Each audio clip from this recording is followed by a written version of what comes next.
भक्ति में उत्साहित कैसे रहे? ये क्वेश्चन हमारे यहाँ का सबसे कॉमन क्वेश्चन है।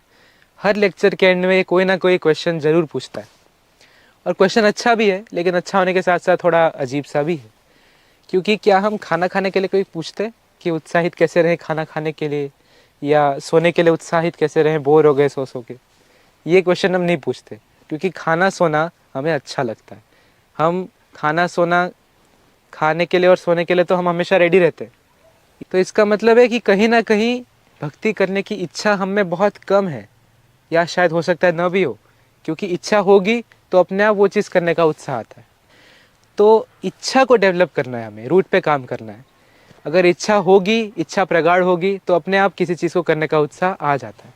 सबसे पहली चीज़ हम कर सकते हैं कि जो उत्साहित लोग हैं, या जिनके अंदर बहुत प्रगाढ़ इच्छा है, या जो बहुत आगे बढ़े हुए हैं, जैसे कि हमारे आचार्य हैं, हमारे प्रभुपाद जी हैं, रामानुजाचार्य, मध्वाचार्य, बहुत सारे डिवोटीज़ हैं। उनकी लाइफ हिस्ट्री पढ़े, उनके बारे में पढ़ेंगे तो उनसे हम कनेक्ट हो पाएंगे, उनसे सीखेंगे और हमें पता चलेगा कि ऐसा क्या है जो उनमें है और हमें नहीं है। तभी हमें उत्साह नहीं आ रहा और उन्हें आ रहा है, क्योंकि वो भी हमारे बीच ही आए थे। दूसरी चीज़ हम ये कर सकते हैं, श्री प्रभुपाद कहते थे एंथुजियाज्म कम्स फ्रॉम इंटेलिजेंस, यानी कि दिमाग। अगर हम फिलॉसफी जानेंगे तो हमें चीज़ों के पीछे का रीज़न, उनका एटीट्यूड, या चीज़ों को करने के पीछे जो फिलॉसफी है पता होगी, तो हम हर चीज़ को और अच्छे से और मन लगा के कर पाएंगे।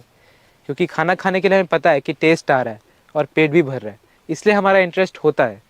लेकिन भक्ति के लिए हमें शायद कम पता हो या ना भी पता हो, तो हम पता करें, फिलॉसफी को जानें।